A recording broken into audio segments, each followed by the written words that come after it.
pour ce thème, cette série sur la guérison. Et c'est évidemment un thème pas simple à partager. Du coup, d'autant plus, je le fais avec crainte et tremblement, comme tous les messages d'ailleurs. Alors, je suis content de vous voir, en tout cas, vous voir nombreux ce matin. Et je me réjouis aussi de vivre ce temps. On aura aussi un temps de prière tout à l'heure. Donc oui, ce matin, on continue cette série « Jésus m'a guéri ». Je le disais la dernière fois, c'est le témoignage de beaucoup de gens, de milliers de personnes au temps de Jésus, mais c'est encore un témoignage qui est vrai aujourd'hui. Jésus m'a guéri, Jésus me guérit, Jésus guérit. Alors, lors du premier message, on a mis en évidence que, en fait, Jésus veut toucher notre cœur. Jésus veut notre cœur. Il n'est pas premièrement là pour notre corps, mais il est là pour notre cœur. Il veut nous offrir le salut. C'est ce qu'il fait là, et c'est ça qui est important d'avoir en tête. La guérison est finalement le moyen par lequel il a manifesté sa gloire, sa toute-puissance, pour atteindre les cœurs. Mais il n'est pas mort sur une croix pour ton corps, qui est semé corruptible, mais qui ressuscitera incorruptible. Mais il n'est pas là pour ton corps, il est là pour ton cœur. C'est ça la première chose qui est importante. Donc il se révèle en vue du salut, et dans la poursuite de ce but, il a clairement envoyé ses disciples guérir des malades en son nom par la puissance du Saint-Esprit. Donc le salut est un cadeau d'amour, c'est un cadeau de compassion, de grâce, et il contient la guérison. Je rajoute que tu ne peux pas mériter ta guérison. Important, tu ne peux pas mériter ta guérison. Tu n'as rien à faire si ce n'est de reconnaître que Jésus est le Fils de Dieu, qu'il a tout accompli, qu'il a vaincu la mort. Il est le Tout-Puissant, capable de te guérir encore aujourd'hui. Et puis, nous verrons dans les prochaines semaines, donc c'est un thème en 4 messages, le 16 mars, comment prier pour la guérison. Donc on essaiera d'être pratique. On parlera aussi de l'imposition des mains, de l'onction d'huile, ce genre de choses. Est-ce qu'il y a une manière de faire finalement ? On parlera ensuite le 13 avril de que penser des médecines parallèles. Vous savez qu'aujourd'hui, on a eu Jacqueline Fraisard au petit déjeuner des contacts, c'était très intéressant, mais c'est vrai, un peu un melting pot, il y a un mélange des fois, même les chrétiens, on est confus, on ne sait plus ce qui est juste ou pas, donc on essaiera d'y voir un petit peu plus clair. Donc aujourd'hui, j'aimerais aborder donc les obstacles, et j'en ai marqué 4. Ces obstacles qui peuvent s'ériger d'une telle manière en fait qu'on ne voit plus Christ, on ne voit plus la croix. Et peut-être il y en a certainement un tas d'autres. Je ne pouvais pas faire 2 heures de message, vous comprenez bien. J'ai pensé à vous quand même. Et donc j'ai vu ces 4, une mauvaise théologie, la méconnaissance de Christ, l'accoutumance, les déceptions passées. Et puis j'aimerais vraiment que on puisse tout à l'heure prier afin que dans le nom de Jésus, ces obstacles tombent. Donc on y va, vous êtes prêts, vous êtes là ? Magnifique, alors on y va avec ce premier obstacle, une mauvaise théologie. Et puis on va lire quelques versets dans Jean chapitre 9. C'est le récit de la guérison d'un aveugle. Puis le texte nous dit ceci: Jésus vit en passant un homme aveugle de naissance. Ses disciples lui posèrent cette question: Maître, qui a péché, cet homme ou ses parents, pour qu'il soit né aveugle ? Jésus répondit: Ce n'est pas que lui ou ses parents aient péché, mais c'est afin que les œuvres de Dieu soient révélées en lui, ou que les œuvres de Dieu soient manifestées. Intéressant ce passage, parce qu'en fait, avant même qu'il se passe quelque chose, avant même que Jésus agisse, il y a une question là: qui a péché, lui ou ses parents ? Alors, on est ici dans un cas d'infirmité qu'on pourrait peut-être dissocier d'une maladie, mais la question des disciples est pertinente dans les 2 cas. Donc, eux avaient une mauvaise théologie, mais une théologie qui était très répandue parmi les Juifs du 1er siècle, et peut-être même jusqu'à nous aujourd'hui. Tout malheur était une punition de Dieu pour un péché spécifique. Voilà, ça c'était leur théologie, c'était leur croyance. Donc, sans m'étendre là-dessus, la réponse de Jésus n'entre pas dans les 2 possibilités suggérées par les disciples. Il lui donne 2 choix, c'est lui ou ses parents. Non, Jésus n'entre pas là-dedans, il va répondre, et c'est une réponse pour nous encore aujourd'hui, afin que les œuvres de Dieu donc soient révélées en lui. Jésus a un but, Jésus veut toucher le cœur. Au travers de son œuvre, il veut le toucher lui.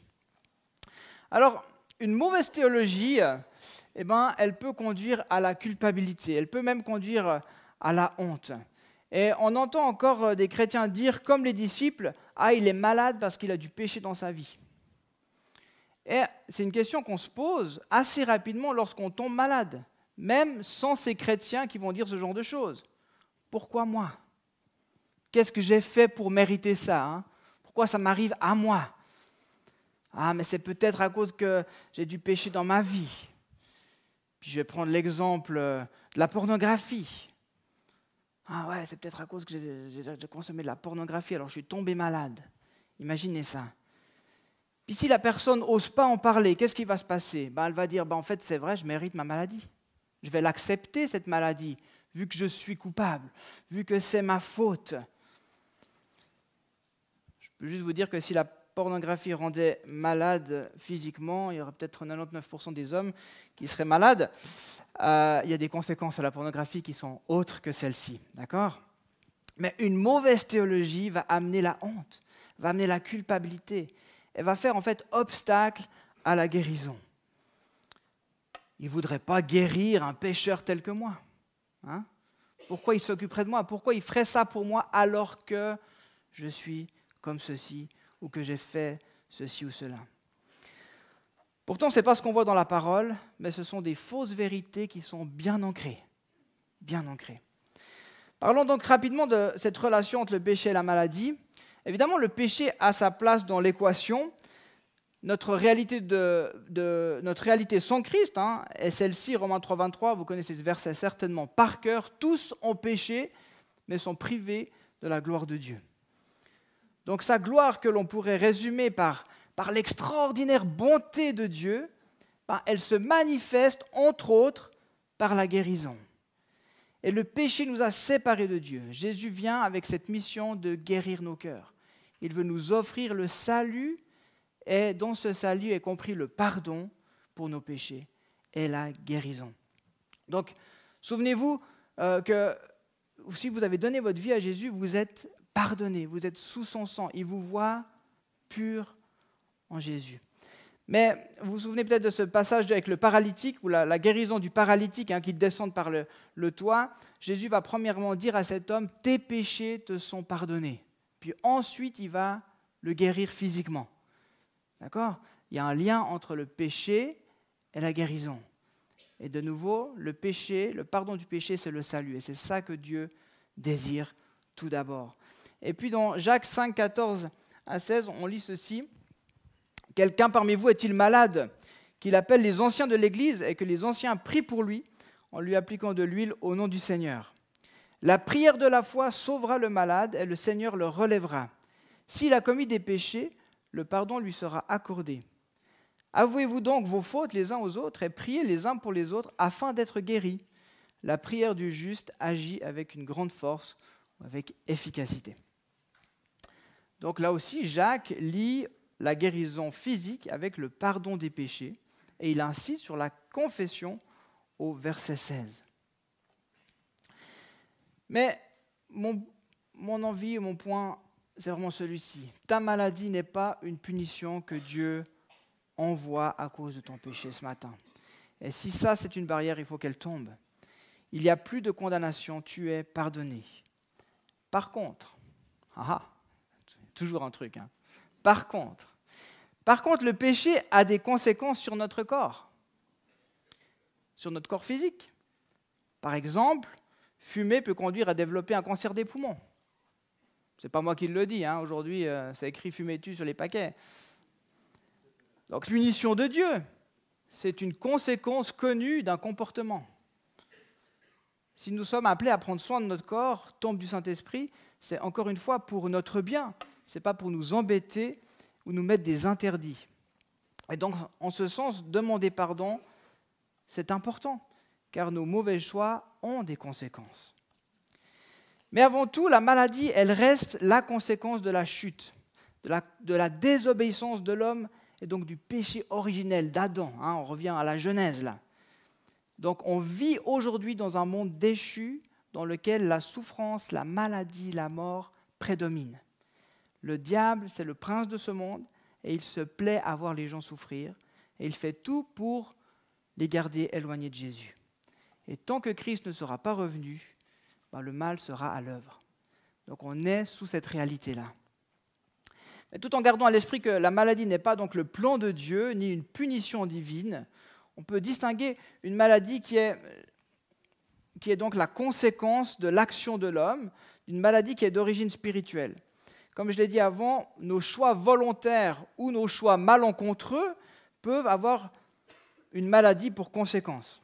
Si je mange, encore un autre exemple, si je mange du poulet cru, il semblerait que je risque d'avoir des salmonelles. D'accord ? Il se pourrait, même qu'aujourd'hui nos poulets sont tellement beaux, tellement sains. Non. Mais voilà, il se pourrait bien que je développe quelque chose. Ok ? Est-ce que c'est la faute du diable ? C'est la faute du poulet. Ça, c'est facile, celle-là. Vous qui avez eu la grippe cet hiver, il y en a eu qui ont eu la grippe cet hiver, bien carabinés. Bon, est-ce que c'est une attaque spirituelle ou bien c'est la normalité des choses ?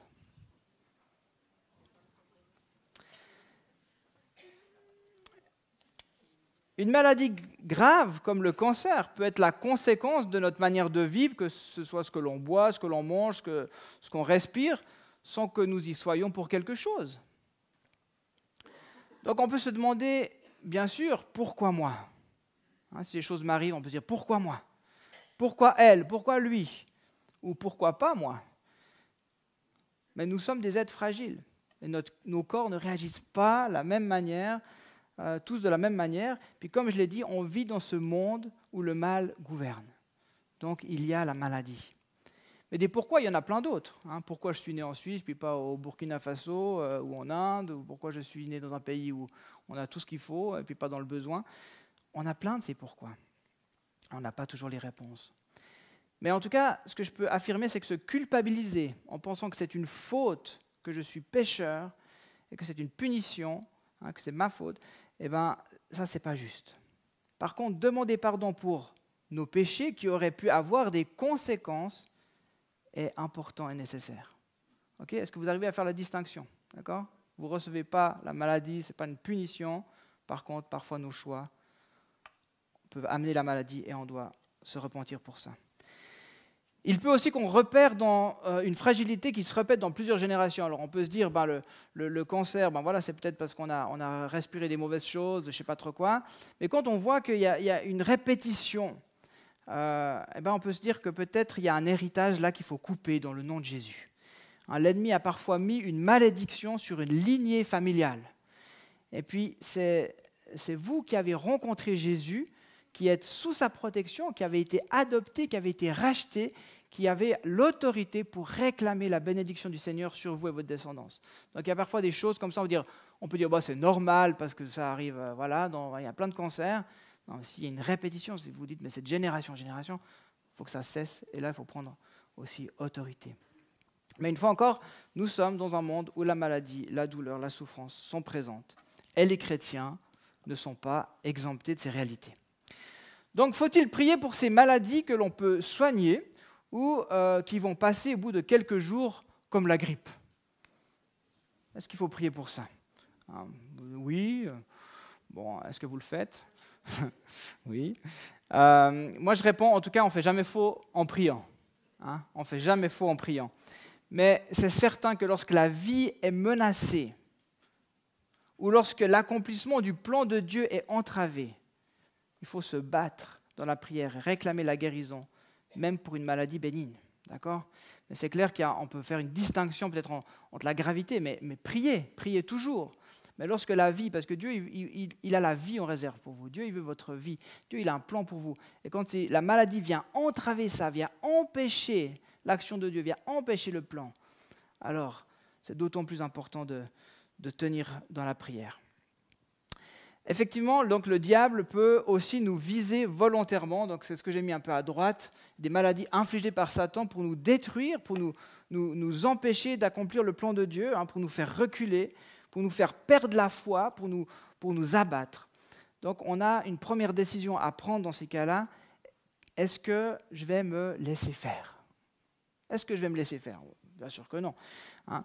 Mais la meilleure réponse, guérison ou non, d'accord, guérison ou non, c'est celle de rester ferme dans la foi, de ne pas laisser le doute entrer et de continuer à élever et confesser le nom de Jésus. L'intervention de Dieu ne nous appartient pas. Le quand et le comment, c'est de son ressort. Mais moi, je peux dire, moi, je continue à m'attacher à lui. Je m'attends à lui.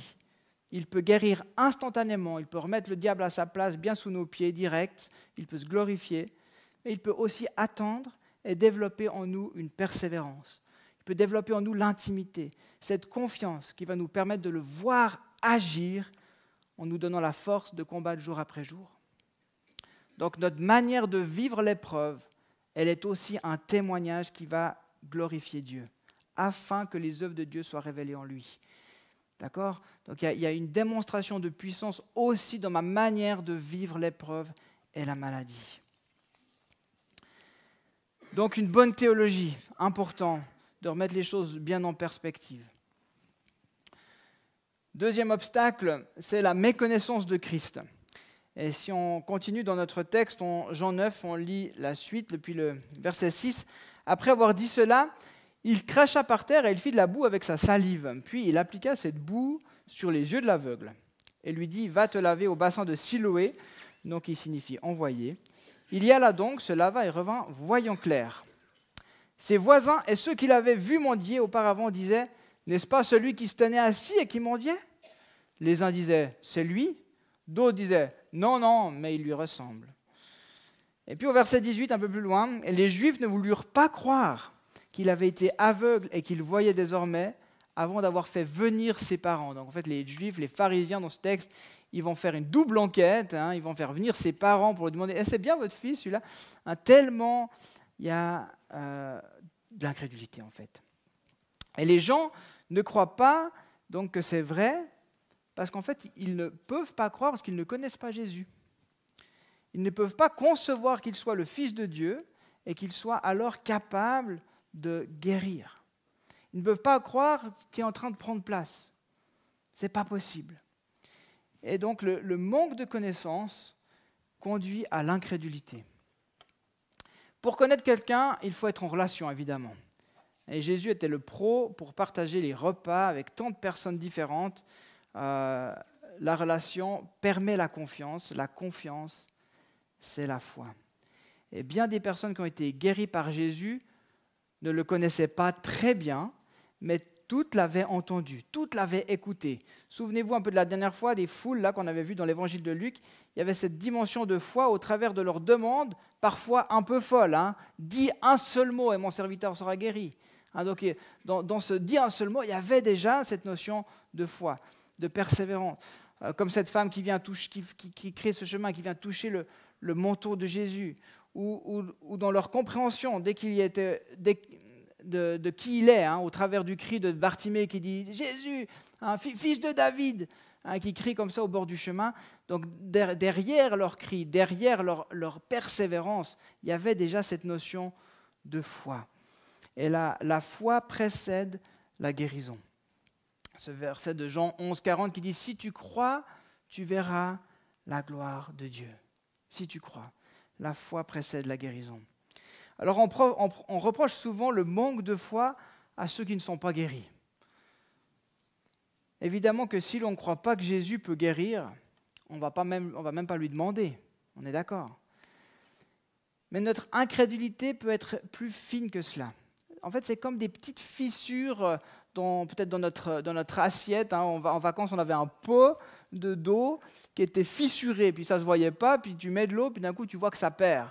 Ça peut être discret, mais c'est des petites fissures qui sont là, à l'intérieur, puis qui nous disent peut-être « Ah, mais il peut guérir les autres, mais pas moi. » Donc, il y a une mesure de foi, il peut guérir, mais pas moi. Vous voyez la fissure ?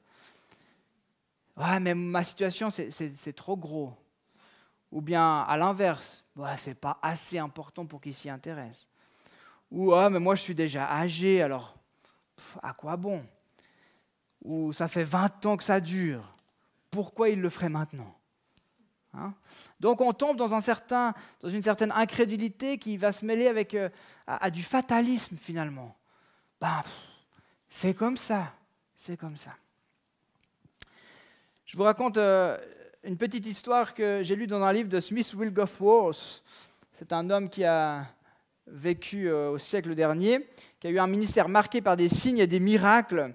Et puis, il raconte qu'un jour, il se trouvait à Belfast et qu'un pasteur est venu à sa rencontre et puis il lui dit « Ah, mon frère, j'ai un gros problème, j'ai une dame âgée dans mon église qui avait un beau ministère. Hein. Elle apportait quelque chose dans les temps de prière et tout. Puis, malheureusement, elle s'est fracturée la jambe, elle s'est cassée la jambe. Et après 5 mois de plâtre, les médecins ont dit que en fait, ces os ne se sont pas ressoudés et qu'ils ne se ressouderaient pas. Et puis elle est retombée, donc maintenant elle a une double fracture, et puis voilà, tout ce qu'ils disent, c'est qu'elle n'a plus les nutriments nécessaires dans ses os pour que ça se recolle, ils ne peuvent rien faire pour elle, elle est âgée, donc il faut qu'elle reste dans son lit patiemment, en attendant la fin. Bon, il va vers elle, il va la visiter, et puis il lui pose cette question, pouvez-vous croire Dieu ? J'aime bien. Pouvez-vous croire Dieu? Pas croire en Dieu. Pouvez-vous croire Dieu?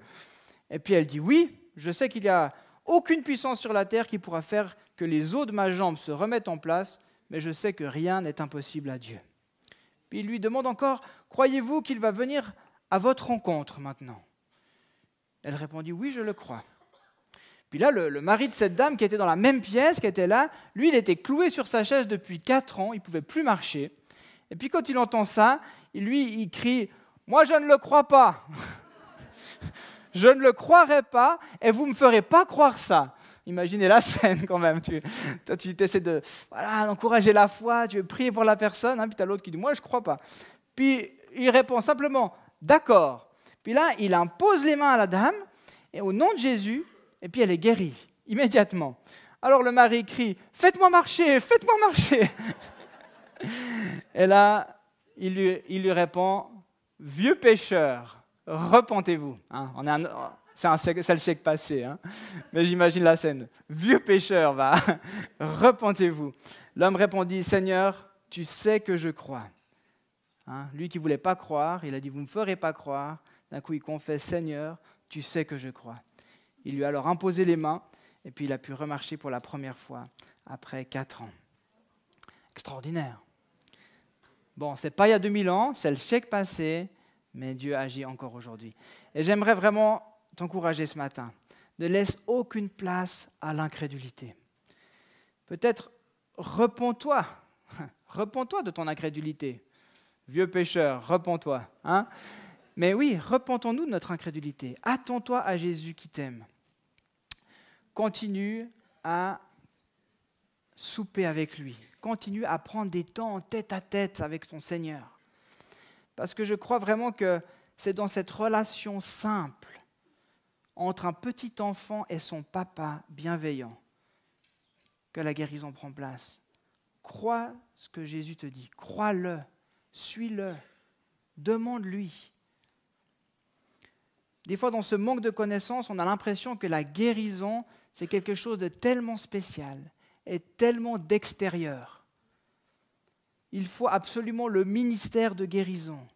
Il faut prier justement de telle manière, en disant ces mots et pas d'autres. Et des fois, on met plus d'espoir en la personne qui va prier qu'en Dieu lui-même. La guérison se vit dans la relation. Que te dit-il? As-tu demandé à quelqu'un de prier pour toi ou as-tu demandé à Jésus, rends-moi pur, guéris-moi? Ou peut-être que tu n'as pas encore entendu lorsqu'il t'a dit, qu'aimerais-tu que je fasse pour toi? Crois-tu qu'il vient à ta rencontre ce matin? Et notre troisième obstacle, c'est l'accoutumance. Alors là, je m'adresse aux parents. Est-ce qu'il vous est arrivé par hasard un lundi matin d'avoir un enfant qui se sent très mal, qui est très malade, une fièvre impressionnante, soudaine, oui. Ça vous est arrivé? J'imagine que oui. Voilà, il y en a quand même qui lèvent la main. Quand on est enfant, être malade, ça veut dire plusieurs choses. Ça veut dire louper l'école d'abord. Et puis ça peut être cool.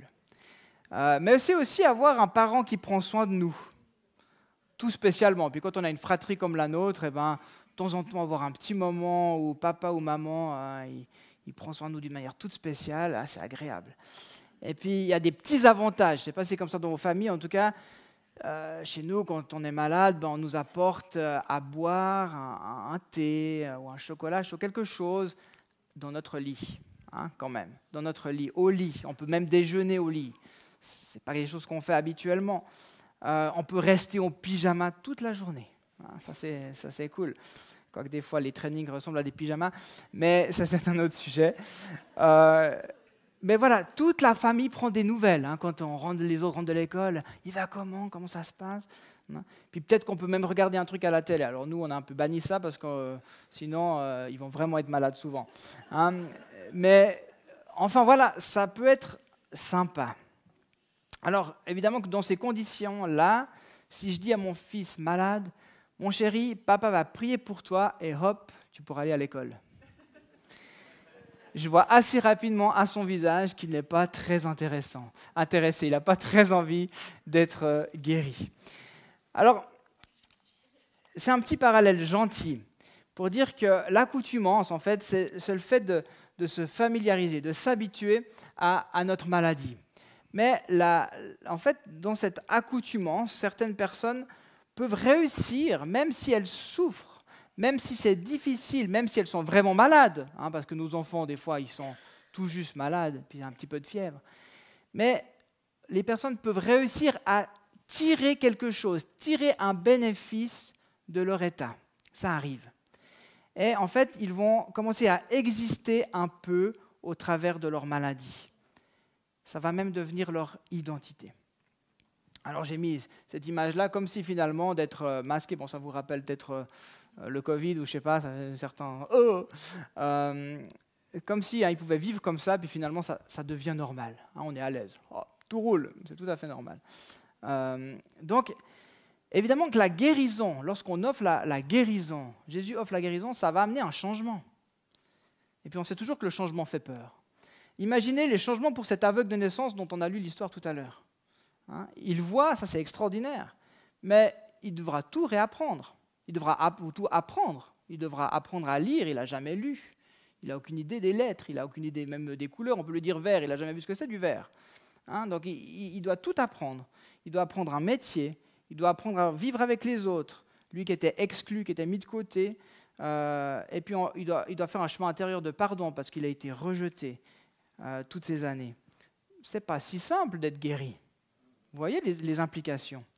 Et dans ce texte, d'ailleurs, on remarque une belle progression de cet aveugle, parce qu'au départ, au verset 12, on lui demande où est Jésus, et il répond « je ne sais pas hein, », parce que les gens veulent voir, c'est qui t'a guéri, il est où, je ne sais pas. Au verset 17, les pharisiens vont lui demander « toi, que dis-tu de lui, puisqu'il t'a ouvert les yeux ?» Puis il va répondre « c'est un prophète ». Et puis les pharisiens le rappellent après avoir parlé à ses parents, hein, comme je l'ai expliqué, et il va se définir comme disciple. Il va dire qu'il est disciple de Jésus. Et il va finir par leur dire au verset 33, « Si cet homme ne venait pas de Dieu, il ne pourrait rien faire. » Et puis là, lorsqu'il commence à dire ça aux pharisiens, aux maîtres de la loi, à ceux qui connaissent, hein, eux vont, plein d'orgueil, vont le chasser, puis vont dire, « Tu es né tout entier dans le péché, et c'est toi qui nous enseignes. » Hein, puis ils vont le mettre dehors, donc tais-toi. Voilà. Et puis là, au verset 35, encore, Jésus a appris qu'il l'avait chassé, et l'ayant rencontré, il lui dit, « Crois-tu au Fils de Dieu ?» Il répondit, « Et qui est-il, Seigneur, afin que je croie en lui ?» « Tu l'as vu, lui dit Jésus, et celui qui te parle, c'est lui. » Alors il dit, « Je crois, Seigneur », et il se prosterna devant lui. Accepter l'offre de Jésus, c'est lâcher ce qui est devenu familier pour nous. C'est lâcher notre béquille, peut-être, ce qu'on connaît. Finalement, on peut même trouver une certaine sécurité dans notre maladie. Et puis cette maladie peut nous définir. Mais comme pour cet homme, c'est rencontrer Jésus en profondeur. Dans les évangiles, Jésus pose plusieurs fois la question, « Que veux-tu ? Que veux-tu » Il veut s'assurer que tu veuilles le changement. Et en plus, il ne fait pas au-delà de ce que tu lui demandes. Parce qu'en général, on a la foi pour ce qu'on va lui demander, mais pas tellement au-delà. Si tu demandes d'avoir moins mal, ce n'est pas la même chose que de demander d'être guéri. Vous voyez? Des fois, on dit, moi, Seigneur, enlève-moi les douleurs. En fait, c'est juste parce qu'on a peut-être peur que la demande suivante sera un peu trop, quoi. Quand même, être guéri, je ne sais pas si j'ose. Peut-être moins de douleur, ça passe. Mais je vous pose la question ce matin. Quelle place a la maladie dans ta vie? Est-ce devenu ta maladie? Est-ce que c'est devenu ta maladie? Est-ce que tu peux t'imaginer sans cette maladie? Quelles sont les peurs qui peuvent être liées à ce changement dans ta vie? Je laisse un peu ces questions-là résonner. Puis on va aller à notre quatrième obstacle. Je suis presque au bout, c'est les déceptions passées. Je pense que j'ai gardé le meilleur pour la fin. La déception, c'est bien sûr lié à une attente non répondue. Donc si vous n'avez pas été guéri lorsqu'on a prié pour vous, cela vous aura immanquablement découragé, peut-être ça aura semé le doute. Est-ce que vraiment il guérit? M'aime-t-il? La prière ne fonctionne pas, en tout cas pas avec moi. Donc c'est pour ça que toutes ces questions-là, toutes ces résonances, il faut avoir une bonne théologie. Parce que si on a une bonne théologie, déjà ça change notre réalité, ça change notre vécu. Si on a l'impression ou s'il ne nous exauce pas tout de suite, on comprend autrement. Mais en tout cas, c'est tout ce que l'ennemi veut. Il veut nous décourager, nous laisser croire que ça ne sert à rien de demander. Et puis, insidieusement, la déception dépose aussi du ressentiment envers Dieu. Et des fois, c'est vraiment insidieux. Mais en fait, il y a quand même une petite colère qui peut être là. Il ne m'a pas guéri. Je le lui dis pas, mais quand même, je lui en veux un petit peu. La déception, donc, c'est un obstacle immense, car on va préférer ne plus rien demander que de risquer d'être déçu à nouveau. La déception, c'est aussi un obstacle pour ceux qui prient pour d'autres. Si tu n'as pas vu Dieu agir, alors tu peux être déçu parce que tu as l'impression que ta prière n'a pas eu d'effet. Tu peux même te sentir mal à l'aise face à la personne qui avait cette attente. Tu peux te sentir nul. Tu peux te dire que tu n'es pas assez spirituel. Et puis tu auras peut-être dû jeûner. Ou ne sais-je. Donc la déception, c'est une stratégie de l'ennemi. Ne le laissez pas vous tromper, mais persévérez avec cette foi qui dit que rien n'est impossible à Dieu. En fait, je n'ai pas vraiment d'exemple biblique où on a des personnes qui racontent leur déception. C'est difficile, non? Personne ne semble n'a pas avoir été guéri. On dit qu'il a renvoyé tout le monde, ils étaient tous guéris. Mais on a tout de même cette parole de Paul qui est bien connue en 1 Corinthiens 12 qui dit « Et pour que je ne sois pas rempli d'orgueil à cause de ces révélations extraordinaires, j'ai reçu une écharpe dans le corps, un ange de Satan pour me frapper et m'empêcher de m'enorgueillir. 3 fois j'ai supplié le Seigneur de l'éloigner de moi, et il m'a dit « Ma grâce te suffit, car ma puissance s'accomplit dans la faiblesse. » Donc Paul semblait, en tout cas il a prié, en tout cas il a demandé, il a insisté, mais Paul semblait avoir trouvé le sens à son écharpe dans la chair, et puis une réponse dans le non-exaucement de sa demande. « Ma grâce te suffit, car ma puissance s'accomplit dans la faiblesse. » Alors comme je l'ai dit dans mon premier point, le Seigneur veut aussi se glorifier dans la manière dont tu vis ton épreuve. Ne sois pas déçu. Il s'occupe et il s'est occupé, il s'occupera encore de ton cœur. C'est ton cœur qui l'intéresse. Il est avec toi dans l'épreuve, il t'aime, il t'a sauvé. Il est souverain et il peut encore agir en toi et avec toi dans l'épreuve. Quelqu'un m'a fait remarquer qu'il y a beaucoup de gens aujourd'hui qui justifient le fait qu'il y ait peu de guérisons en disant que c'est parce que nous avons ici des hôpitaux, des médicaments, etc. Donc ça peut justifier le fait qu'on ait moins de guérisons. En parenthèse, je redis que c'est bienvenu vos questions dans cette série ou vos témoignages, vous pouvez seulement les faire. Donc là, c'est quelqu'un qui m'a écrit ça. Et j'ai envie de dire oui, effectivement, ça joue un rôle. Parce que bien souvent, on met notre sécurité dans notre système de santé au lieu de mettre notre sécurité en Dieu. C'est vrai, parfois, on va courir vite prendre quelque chose, un médic, avant même de lui demander ce qu'il en pense, ou on va courir aux urgences avant même d'avoir prié. Mais écoutez-moi bien, il n'y a rien de mal à prendre des médicaments, il n'y a rien de mal à prendre des médicaments, vous qui en avez besoin. Il faut aller aux urgences si vous êtes cassé une jambe, si vous avez fait un accident. C'est un cadeau, c'est une bénédiction d'être pris en charge comme nous le sommes dans notre pays. D'accord ? Donc, n'opposons pas les soins médicaux à Dieu. Il ne faut pas opposer ces choses. Dieu s'en sert, Dieu les utilise. On peut être reconnaissant de ce que nous avons ici. Mais n'arrêtez pas de prier pour autant. N'arrêtez pas de prier. Ayez foi en Dieu. Et dans cette relation que vous avez avec lui, demandez-lui, comment veux-tu agir ? Comment veux-tu agir dans cette situation ?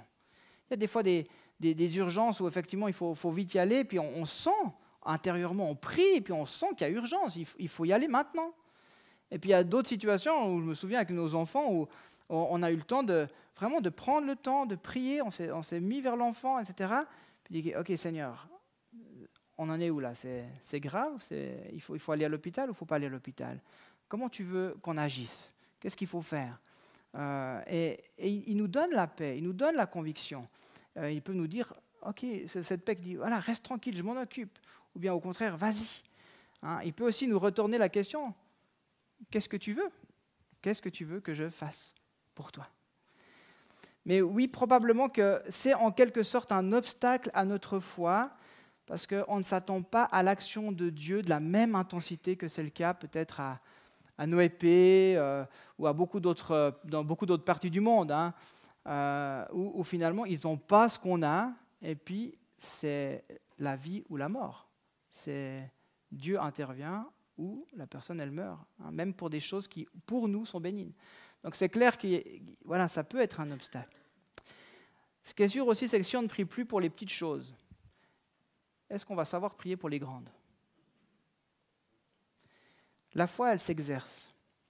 Et sachez qu'il y a aussi des situations encore dans notre pays que la médecine déclare incurables. Il y a aussi ici des gens, des fois même plus qu'ailleurs, qui se donnent la mort tant ils souffrent intérieurement. Il y a ici des gens dépendants de différentes substances qui n'en sortent pas malgré les meilleures cures. Donc, il y a besoin de prière. Mais saurons-nous prier pour ces choses si nous ne prions pas pour les petites ? Ne laissons pas ces obstacles nous empêcher, en tout cas, de goûter à la gloire de Dieu, de voir l'œuvre parfaitement accomplie par Christ à la croix.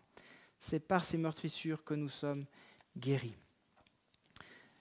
J'invite les musiciens à revenir. Et ce matin, j'aimerais simplement prendre le temps encore de faire un appel. Il ne reste plus que ça dans ce culte, dans ce moment, donc on veut bien le vivre. Je l'ai mis ainsi. Ce matin, il t'appelle simplement à enlever toutes les barrières qui pourraient t'empêcher de recevoir ce qu'il a pour toi.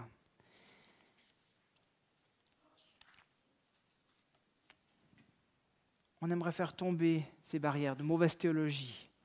Si ça a résonné, tu te dis, en fait, c'est vrai, des fois, je sens que je me sens encore coupable. J'ai l'impression que ce qui m'arrive, c'est ma faute.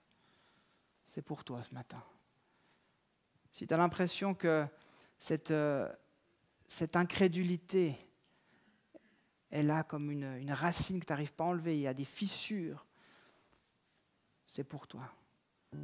Si aujourd'hui tu es dans cette accoutumance où finalement tu fais avec, tu t'es habitué, puis tu as laissé tomber finalement de toute façon depuis le temps, ça fait partie de moi. C'est ma maladie.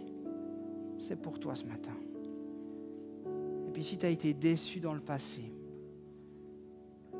si tu as arrêté de croire, te dire c'est encore possible parce que tu as été déçu, puis tu as peur d'être encore déçu, ce matin on veut briser cela. On veut demander qu'il vienne guérir ton cœur, qu'il vienne te redonner foi et courage. Que tu puisses laisser à nouveau la possibilité à Dieu d'agir dans ta vie.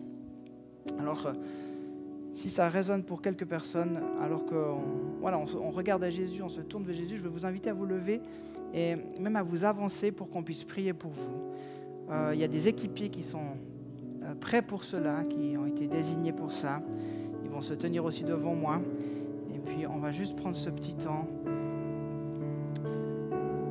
C'est l'occasion.